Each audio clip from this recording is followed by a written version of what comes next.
کسی زمانے میں ایک بادشاہ تھا، کسی ملک میں ایک بڑھیا رہتی تھی، کسی جنگل میں ایک لومڑی تھی جس کی چالاکی دور دور تک مشہور تھی، پرانے زمانے میں ایک چغلخور وزیر تھا، وغیرہ وغیرہ۔ پرانے زمانے سے لے کر چند دہائی پہلے تک گھروں کے بچے ایسی کہانیاں سنتے سنتے ہی نیند کی آغوش میں پہنچتے اور پھر دوسرے دن موقع پا کر دریافت کرتے تھے کہ پھر بادشاہ کا، اس لومڑی کا، اس وزیر کا اور اس بڑھیا کا کیا انجام ہوا۔ حقیقت یہ ہے کہ کہانیاں بچوں کے ذہنوں پر گہرا اثر ڈالتی تھیں، اسی لیے کہانیاں لکھی گئیں، کہانیاں پڑھی گئیں، کہانیاں سنائی گئیں۔ کہانیوں کی غیر معمولی طاقت سے انکار ممکن نہیں۔ یہ حقیقت پر مبنی نہیں ہوتی مگر حقیقت سے عاری بھی نہیں ہوتی۔ ان سے ذہنوں پر مرتب ہونے والے اثرات کا اندازہ نہیں لگایا جا سکتا۔ کہانیوں ہی نے کتنوں کو بہادر بنایا، کتنوں کو ایمانداری سکھائی، کتنوں میں عدل و انصاف کا مادہ پیدا کیا، کتنوں کی تخیل کی قوت میں اضافہ کیا اور کتنوں کی شخصیت میں وہ اوصاف پیدا کیے کہ جن کا ایک زمانہ معترف ہوا۔ مسئلہ یہ ہے کہ ہم لوگ دنیا داری میں مبتلا ہونے کے بعد کہانیوں اور ان کی طاقت کو بھول گئے ہیں۔ بہت کم لوگ ہوں گے جنہیں وہ کسان یاد ہوگا جس کے ساتھ بیٹے تھے اور آپس میں لڑتے جھگڑتے رہتے تھے، اور جنہیں کسان نے ایک ایک لکڑی لانے کے لیے کہا تھا۔ اتحاد کی ضرورت کل سے زیادہ آج ہے، مگر وہ کہانی جو اتحاد کا سبق دیتی تھی بھلا دی گئی ہے۔ یاد رہتی تو ممکن تھا کہ اتحاد غائب نہ ہو جاتا۔ افسوس یہی ہے کہ اب ہماری آپ کی زندگیوں میں کہانیوں کی جگہ نہیں رہ گئی ہے۔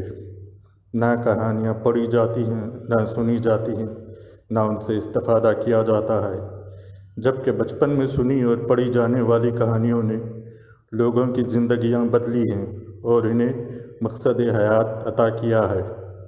جو لوگ یہ سمجھتے ہیں کہ کہانیاں وقت گزاری کا ذریعہ تھیں یا بچوں کو سلانے کی کوشش میں سنائی جاتی تھیں، وہ غلط تو نہیں، مگر مشہور شخصیات کی سوانح پڑھ لیجئے، درجنوں مثالیں مل جائیں گی کہ ان پر بچپن کی کسی کہانی کا اثر سب سے زیادہ رہا۔ اور بچوں کی قوت متخیلہ کو کیوں فراموش کیا جائے۔ ایک سندباد جہازی کا کردار کہانی سننے والے ہر بچے کے ذہن میں مختلف ہوتا تھا۔ ایک علاء الدین کا کردار ہر بچے کو مختلف انداز میں متاثر کرتا تھا۔ آئیے اسے ایک مثال کے ذریعے سمجھیں۔ دو ایسے طالب علموں کو بلائیے جو ڈرائنگ میں اچھے ہوں، ان سے کہیے کہ وہ علی بابا کی تصویر بنائیں۔ آپ دیکھیں گے کہ دونوں کی بنائی ہوئی تصویریں ایک دوسرے سے الگ ہی نہیں، بہت الگ ہیں۔ اب لوٹ کر آج کے ٹی وی زدہ دور میں آئیے اور محسوس کیجئے کہ ایک ٹی وی سیریل علی بابا کا کردار ایک اداکار کے ذریعے پیش کر رہا ہے۔ اب انہی دو طالب علموں سے کہیے علی بابا کی تصویر بنانے کے لیے، وہ دونوں ایک جیسی تصویر پیش کریں گے؟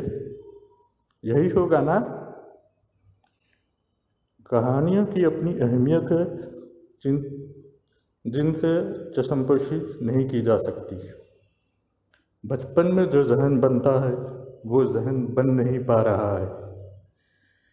اس لیے بن نہیں پا رہا ہے کہ مذہب سے دوری ماحول میں رچ بس گئی ہے، اور بچوں میں ایک عظیم کردار کی داغ بار ڈالنے والی کہانیوں کو ہم نے خیر بات کہہ دیا ہے، جن میں نصیحت ہوتی تھی، سبق ہوتا تھا، عبرت ہوتی تھی۔